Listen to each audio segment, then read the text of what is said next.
Welcome to the Darkstream. Vox Day, voxday.blogspot.com, and unauthorized.tv. Last Darkstream, we talked about how we are now entering the demoralization season. And every day, you're seeing new polls, new numbers. Biden's up 16%. Biden's up 18%. I mean, these numbers are obviously ridiculous. Obviously, just not even remotely credible. An incumbent U.S. president does not lose by 16 points. Never happens. Never happened before, not happening now. But it's all designed to try to make people who are supporting Trump to feel despair and not show up. It's also meant to try to convince those who are susceptible to wanting to be on the winning side that they have no choice but to jump in and support Creepy Joe's campaign for the Senate, which apparently he believes he's running for. It's borderline cruel what they're doing to the guy, but he asked for it. He sold his soul for it. So we can't have too much sympathy. But what we can do is explain why I'm so confident that the polls are not just wildly exaggerated, but are fundamentally wrong. And like I said, it keeps getting worse. Today, the Economist came out, and in forecasting the U.S. elections, they actually claimed that Biden has a 91% chance of winning the Electoral College and a 99% chance of winning the popular vote. Now, why a English magazine thinks that it knows anything about U.S. elections, well, we'll just ignore that. The point is that this is the extent of exaggeration that we're seeing in this demoralization season. The demoralization season is going to last another week to 2 weeks, and then you're going to see them start backing it down so they don't look completely ridiculous when the election actually rolls around. They don't want to have their 16-point predictions out there when Trump wins by 3 points or 4 points. Being wrong is one thing. To be that completely and utterly wrong is going to destroy their credibility permanently.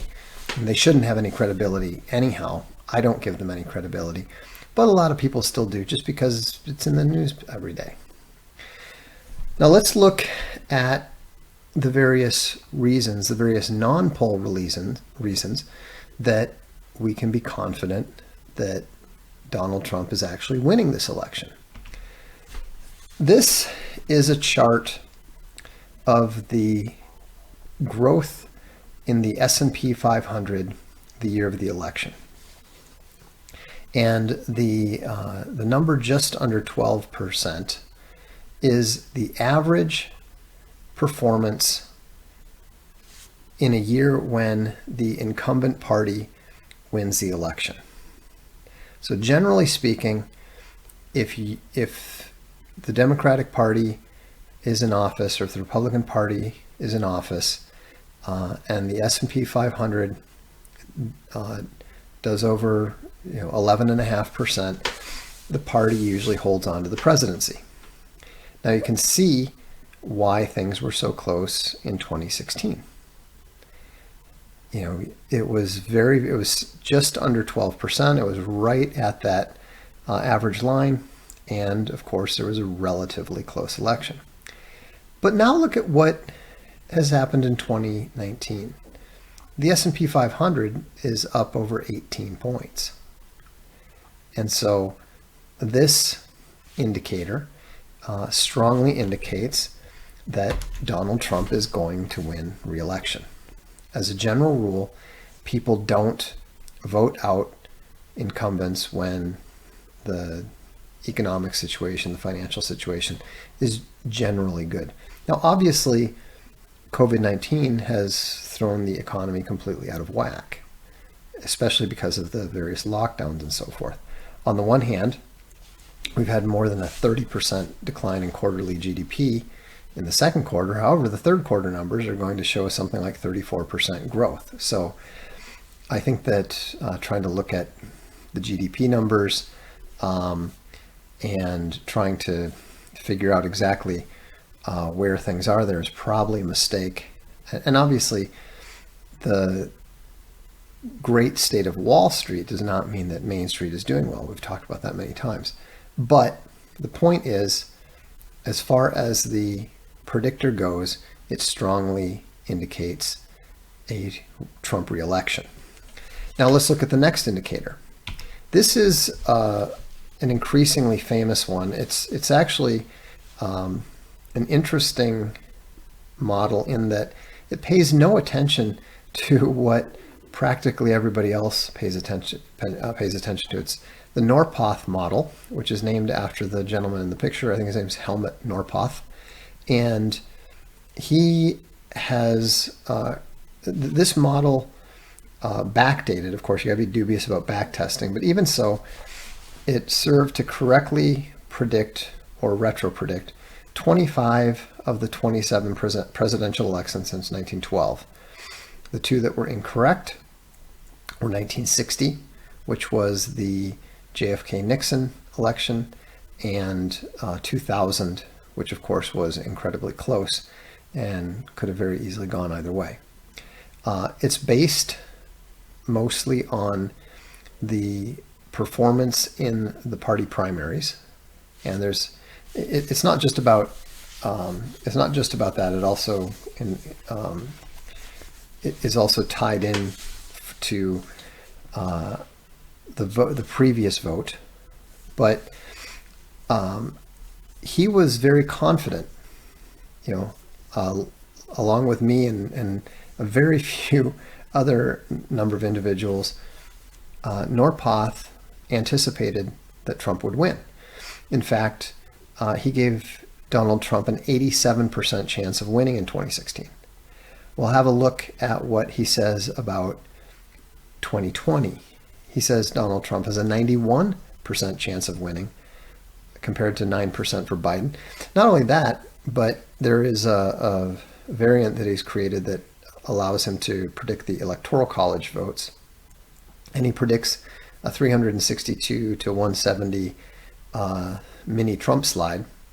And the fact that Norpoth is predicting that is significant because, his model is usually correct. So that's another indication. Now, this one is getting a lot more press because it's predicting narrowly a Biden victory. However, I'm going to explain why it's being misinterpreted and offer my own spin on it. And this is, oops, that's the wrong one. The keys to the White House. You might see coverage of this in the media because, of course, they're focusing on stuff that supposedly looks good for Biden. And it was created by Alan Lichtman. It's been generally correct from 1860 to 2000. It was incorrect in 2000. The way that it works is 8 of the 13 keys are required to win. They actually tend to report this backwards. They say if 5 or fewer of the keys are false, then the incumbent party will win. But it's easier, I think, just to think about it in terms of what's true. So basically, in order to win, the incumbent party needs to score 8 of the 13 keys. The problem here is that these keys are relatively subjective. Some are objective, but some are definitely subjective. And that's why, even though Lichtman is only coding 6 of the 13 for the Republican Party for the incumbent Trump administration. However,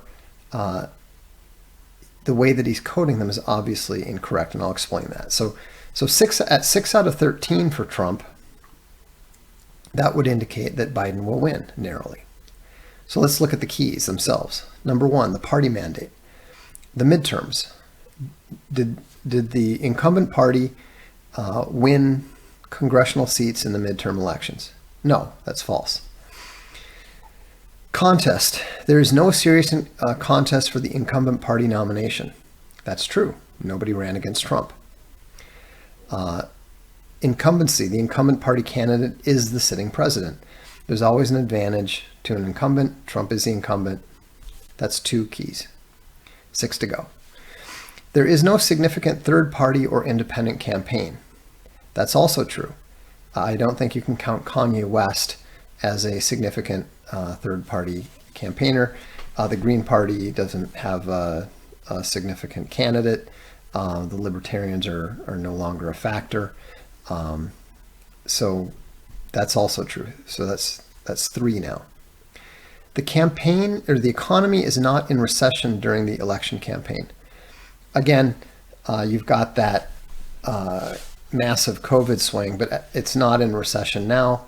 And so that is, I believe that might be one that he had coded, but it's not in what we would consider to be a conventional recession. Real per capita economic growth during the term equals or exceeds mean growth during the previous 2 terms. That is true. Even with the up and down swing, the reported GDP has been very good because of Trump's trade war.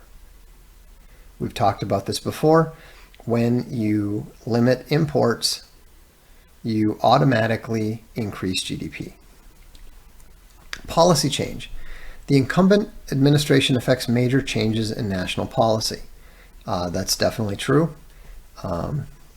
Trump has instituted major changes, which is why he's always at war with the courts.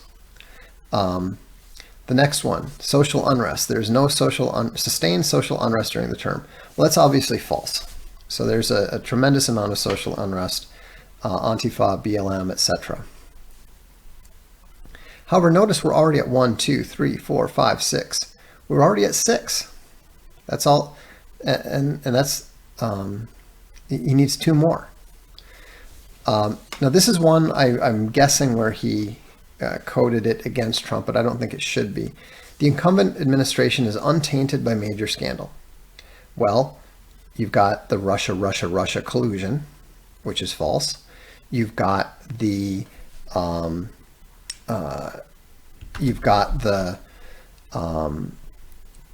impeachment, which nobody even talks about.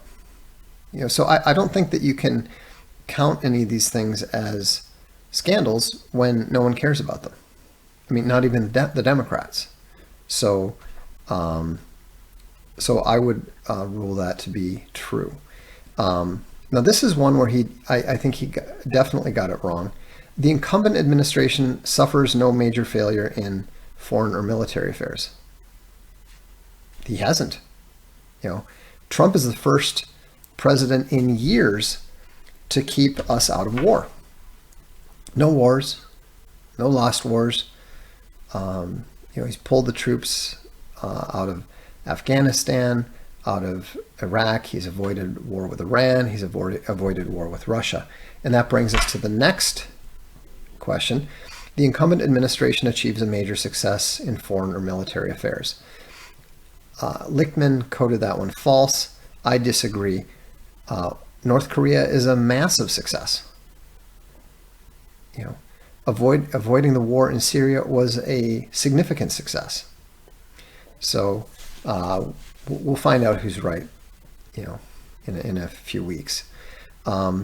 This was the other one that I think he ruled against. The incumbent party candidate is charismatic or a national hero. Trump is obviously charismatic.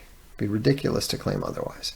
And then finally, the challenging party candidate is not charismatic or a national hero. Well, it's very clear that Joe Biden is not charismatic. He's not a national hero. He doesn't even know what state he's in or what office he's running for. In fact, he's barely campaigning at all. So if you look at the keys to the White House, I actually score 11 out of 13, which indicates, surprise, surprise, a Trump slide. Now, the betting markets are another indicator. And however, it's important to remember that everybody knows that now. So, of course, they've been corrupted. The betting odds currently show 66.8% in favor of Biden. You can still go out and get make some money on Trump winning. I told people to do that back in 2016. You can probably do the same thing now. There was one of my readers, I think, actually made something like $10,000 by putting a sizable bet on Trump. What's interesting here, though, is that first of all, Biden's odds are nowhere nearly as good as they should be if he was genuinely up by 16 points. I mean, if the Economist is giving Biden a 91% chance of winning, how come the betting odds are only 67% in his favor? It's because people don't believe the numbers, and they shouldn't. But here's why the betting odds are not legitimate. If you look at the amount of big money, if you look at the total amount of money that's being bet on Biden, something like 82% of it is being bet on Biden versus 18% on Trump. But if you look at the people who are actually betting, this number is not quite right. It's actually 52.8%. So it's more like 53% of the people betting are betting on Trump. So what we're seeing here is not an indication of strength for Biden or a belief that Biden is more likely to win. What we're seeing is big money being used to, again, create a false impression. More people who are betting, 53% of them, believe that Trump's going to win. But of the 47% that are betting on Biden, some of them are betting a lot more money on that. And that's what influences the odds. It's not about the numbers, it's about the total amount of money. So if you take all of these factors into account, I think that you can see that these are collectively much more important and carry a lot more weight than the ridiculous fake polls from the fake news, which are specifically designed to demoralize Trump voters and try to convince more people to join the fake winning side. And that's why I don't think that there's any cause for dismay. I don't think there's any cause for alarm. And I think that you can move through this demoralization season full of confidence and good cheer that in a few weeks we're not going to see Joe Biden win by 16 points. We're not going to see Joe Biden win at all. What we are almost certainly going to see is a Trump slide 2020. I'm Vox Day, and this is the Darkstream.